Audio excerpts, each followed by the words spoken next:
নমস্কার বন্ধুরা, আজ আপনাদের সঙ্গে খুবই সুস্বাদু একটি স্ন্যাক্স তৈরি করে দেখাবো। এই স্ন্যাক্সগুলি দেখতে যেমন সুন্দর হয়, খেতেও কিন্তু ভীষণ ভালো হয়। একদম কম সময়ের মধ্যে অল্প উপকরণ দিয়ে আপনারা বানিয়ে নিতে পারবেন।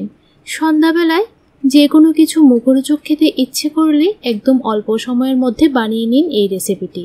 কিভাবে তৈরি করেছি পুরো ভিডিওটা অবশ্যই দেখে নিন। প্রথমে চুলার উপর একটা ফ্রাইং প্যান বসিয়ে দিলাম, অল্প একটু সাদা তেল দিয়ে দিলাম, তারপর দিয়ে দিলাম 1 টিস্পুন আস্ত জিরে। এখন ভালো করে জিরেটা ভেজে নিয়েছি। এখন দিয়ে দিচ্ছি 1 বাটি মেপে সুজি। আপনারা যে কোনো মেজারিং কাপ বা যে কোনো বাটি মেপে সুজিটা দিয়ে দিতে পারেন। এখন আমি সুজিটা ভালো করে একটু সময় ভেজে নেব। গ্যাসের ফ্লেমটা লো টু মিডিয়ামের মধ্যে রেখে সুজিটা ভালো করে ভেজে নেবেন। প্রায় এইভাবে 2 থেকে 3 মিনিট সময় সুজিটা ভালো করে ভেজে নিয়েছি। এখন স্বাদ মতো নুন দিয়ে দিলাম। নুনটা দিয়ে আবারও ভালো করে সুজির সঙ্গে মিশিয়ে নিচ্ছি। বন্ধুরা, আপনারা যদি স্ন্যাক্সগুলি আরেকটু বাড়িয়ে তৈরি করতে চান তাহলে সুজির পরিমাণটা আরেকটু বাড়িয়ে দিয়ে দেবেন। এখন আমি যে বাটি মেপে সুজি দিয়েছিলাম সেম বাটি মেপে 2 বাটি জল দিয়েছিলাম। মানে যতটুকু আপনারা সুজি দেবেন তার ডাবল জল দিয়ে দিতে হবে। এখন ভালো করে সুজিটা রান্না করে নেব। প্রায় 2 থেকে 3 মিনিট সময় নিয়ে গ্যাসের ফ্লেমটা লোতে রেখে সুজিটা রান্না করে নিচ্ছি। আর দেখুন বন্ধুরা, নাড়তে নাড়তে কিন্তু সুজির জলটা পুরোপুরি শুকিয়ে গেছে আর এরকম একটা ডোতে পরিণত হয়েছে। এখন এই সুজির ডোটাকে একটা থালার মধ্যে নামিয়ে নিলাম। কিছুক্ষণ সময় এইভাবে রেখে দেব ঠান্ডা হয়ে যাবার জন্য। এখন দিয়ে দিচ্ছি 1/2 টিস্পুন চিলি ফ্লেক্স, অল্প কিছু ধনেপাতা কুচি। আপনারা চাইলে চিলি ফ্লেক্সের বদলে এখানে লঙ্কা গুঁড়ো ব্যবহার করতে পারেন। এখন দিয়ে দিচ্ছি 3 টেবিলস্পুন ময়দা। ভালো করে সুজির সঙ্গে ময়দা আর অন্যান্য মশলাগুলি মেখে নিচ্ছি। দেখুন সুজির ডোটার সঙ্গে খুব ভালো করে মেখে নিয়েছি। এখন এই ডোটাকে সাইড করে রেখে দেব আর তৈরি করে নেব একটা ময়দার ঘোল।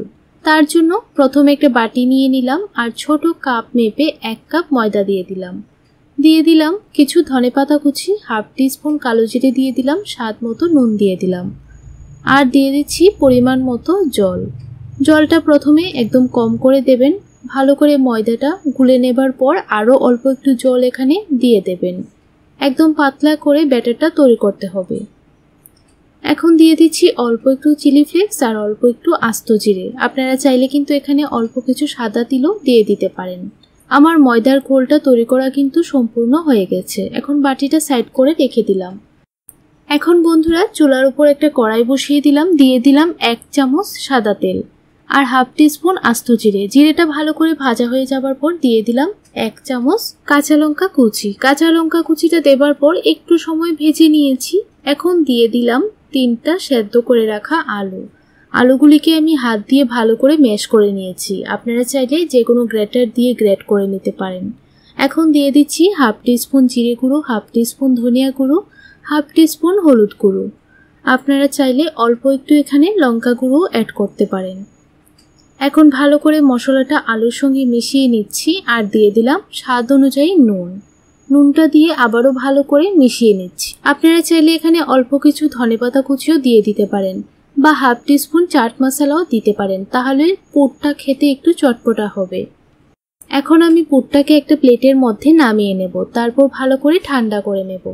এখন একটা চপিং বোর্ডের উপর নিয়ে নিলাম সুজির ডোটা। সুজির ডোটা নিয়ে এরকম লম্বা রোলের মতো তৈরি করে নিয়েছি। অল্প একটু লেচি নিয়ে নিলাম, নিয়ে এরকম গোল করে একটু চ্যাপ্টা করে দিয়েছি। এখন আমি লেচিটাকে লুচির আকারে বেলে নিচ্ছি। খুব বেশি পাতলা করে বেলবেন না, একটু মোটা করে বেলে নেবেন। তারপর চারপাশের এই সাইডের অংশগুলি কেটে বাদ দিয়ে দিতে হবে। এইরকম স্কোয়ার সাইজ করে কেটে নেবেন। তারপর সাইডের অংশগুলি তুলে অন্য আরেকটি স্ন্যাক্স তৈরি করে নেবেন। এখন আমি এই রুটিটার উপর অল্প একটু আলুর পুর দিয়ে দিলাম, তারপর এইভাবে ডিজাইন করে দিচ্ছি। ভালো করে মুখটা সিল করে দেবেন, না হলে কিন্তু খুলে যেতে পারে। দেখুন অপর পাশটিও খুব ভালো করে সিল করে দিয়েছি। এখন এই কোণাগুলি ভালো করে সিল করে দিচ্ছি। আমার কিন্তু একটা স্ন্যাক্স তৈরি করা হয়ে গেছে। এখন আমি একইভাবে সবগুলো স্ন্যাক্স বানিয়ে নেব। দেখুন বন্ধুরা, সবগুলো স্ন্যাক্স বানিয়ে নিলাম। আর এই স্ন্যাক্সগুলি দেখতে কতটা লোভনীয় হয়েছে সেটা আপনারা দেখেই বুঝতে পারছেন। একদিন হলো আপনারা বাড়িতে এই স্ন্যাক্সগুলি তৈরি করে দেখবেন। এখন আমি ময়দার গোলটার মধ্যে এইভাবে স্ন্যাক্সগুলি ভালো করে কোট করে নিচ্ছি। তারপর একটা কাঁটা চামচ দিয়ে এইভাবে তুলে ডাইরেক্ট তেলের মধ্যে দিয়ে দিচ্ছি। আমি আগে থেকেই তেলটা গরম হবার জন্য বসিয়ে রেখে দিয়েছিলাম। এক এক করে সবগুলো স্ন্যাক্স ময়দার ঘোলটার মধ্যে কোট করে তেলের মধ্যে ডাইরেক্ট দিয়ে দিচ্ছি। একসঙ্গে সবগুলো স্ন্যাক্স ভাজা যাবে না, তাই দুটি বেছে আমি স্ন্যাক্সগুলি ভেজে নেব।